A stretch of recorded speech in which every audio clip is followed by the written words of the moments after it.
coordination est et sera toujours la clé suprême vers la victoire à moindre coût. D'autre part, si la cavalerie a, de nos jours, perdu la presque totalité de sa puissance d'antan, il demeure qu'avant l'industrialisation de la planète, elle possédait un rôle prépondérant en terrain dégagé, surtout durant le Moyen Âge. Alors, en coordonnant ses efforts avec ceux de l'infanterie, il était possible de tourner un affrontement en notre faveur, et ce, dans un très court laps de temps. Par contre, en d'autres occasions, en raison de l'éloignement relatif de ses adversaires directs, comme cette unité mobile était plus rapide que le reste de l'armée, il arriva fréquemment qu'elle fût laissée à elle seule. Et c'est dans ces moments que son succès devait absolument loger dans sa capacité à manœuvrer et à neutraliser l'ennemi, morceau par morceau. Dans un combat coopératif allié à mon personnage, Bad Baileys, un personnage nommé Tazo 17, et nous opposant au duo composé de XXX Invictus XXX et de Class Empire, nous manœuvrerons sans relâche autour de nos ennemis. Dans un combat court, mais d'une intensité sans précédent, nous utiliserons de ce fait notre cavalerie aux quatre coins du champ de bataille afin de tirer avantage de chaque situation. Alors, le désespoir de nos ennemis se transformera en rage, et leur rage en lâcheté. Place au combat!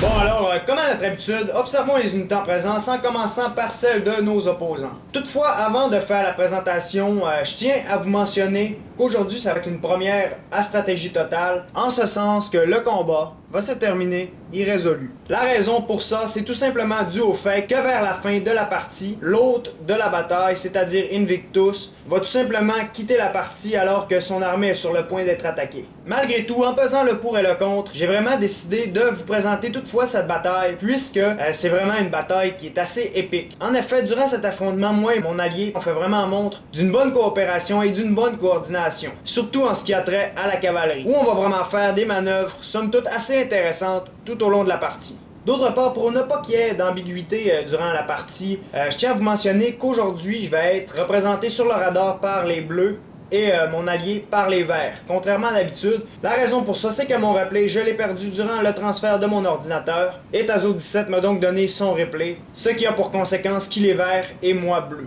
Pour enchaîner avec la présentation de la partie, je tiens donc à mentionner que le budget est assez élevé aujourd'hui. On a 100 000 $ par équipe.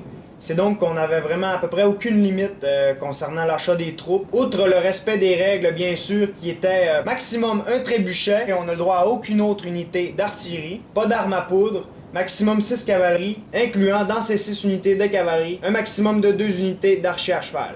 C'est donc que du côté d'Invictus, lui s'est procuré 6 unités de chevaliers templiers, et son général va faire partie d'une de ces 6 unités. Ensuite, côté archer, il s'est procuré 5 unités de longbowmen d'élite. Juste ici, sur son flanc droit, on va retrouver 3 unités de sergents lanciers. Et enfin, derrière sa première ligne, on va retrouver 6 unités d'épéistes de défense. Du côté de Class Empire maintenant, comme ce dernier s'est énormément éparpillé, pour la présentation, on va commencer par regarder les unités de derrière pour terminer par les unités qui sont en avant, juste au bas de la colline. C'est donc que complètement derrière, juste ici dans le bois, on va retrouver les gardes du corps du général, ce qui va bien évidemment renfermer son général. Ensuite, si on avance un peu, on va retrouver une unité de Forlorn Hope, que l'on peut reconnaître par leur magnifique armure ainsi que par leur épée difforme. Ces unités étaient donc, historiquement parlant, des unités suicides destinées à ouvrir les assauts. Cependant, ils étaient aussi une unité d'élite qui rarement revenait à leur patrie une fois le combat commencé. À côté de ces unités, on va retrouver 2 unités de chevaliers gothiques démontés. Puis à côté de ces derniers, on va retrouver une unité de Zweihander, qui eux aussi ont une redoutable épée déformée. Dans le bas de la colline, complètement sur sa gauche, on va retrouver une unité de cavalerie légère. Ici, on va retrouver une unité de cavaliers gothiques. Juste ici, on va retrouver une unité de trébuchets.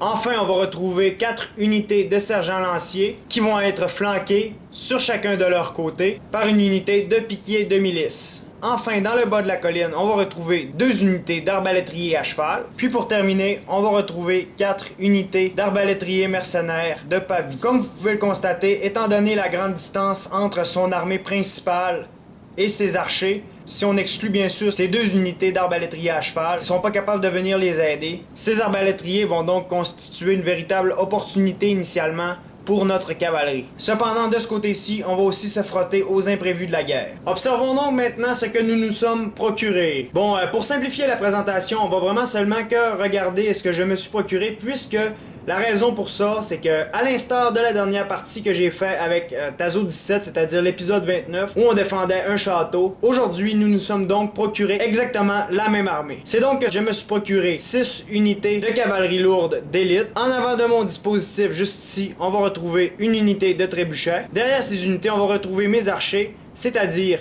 6 unités de Scots Guard. Et enfin, derrière ces unités, on va retrouver mon infanterie, c'est-à-dire 7 unités de chevaliers nobles démontés. En passant, nos 2 généraux vont faire partie de la cavalerie d'élite. Très rapidement, du côté de Tazo 17, comme on peut le remarquer, il a placé 4 unités derrière son armée, 2 ici sur son flanc. Ces 7 unités d'infanterie lourde, il les a étirées un peu plus que moi. Et pour le reste, c'est vraiment égal, il a placé ses archers en avant ici, ainsi que son trébuchet. On peut donc maintenant appuyer sur Play! C'est donc que, comme je l'ai mentionné précédemment, très rapidement, en voyant la vulnérabilité des arbalétriers que voici, de mon côté, je ne perdrai absolument aucun instant et je vais envoyer la totalité de ma cavalerie pour taire cette menace potentielle. C'est donc que dorénavant, seul le canyon sépare mes cavaliers de ces arbalétriers, et à cet instant, Class Empire commence à se rendre compte du danger qui approche à grands pas. Il va ainsi rebrousser chemin pour aller retrouver le corps principal de son armée. Cependant, les 2 unités de cavalerie qui étaient placées sur l'aile droite de mon allié sont vraiment très près du contact. D'autre part, mes unités aussi avancent à grands pas et se rapprochent tout autant du contact.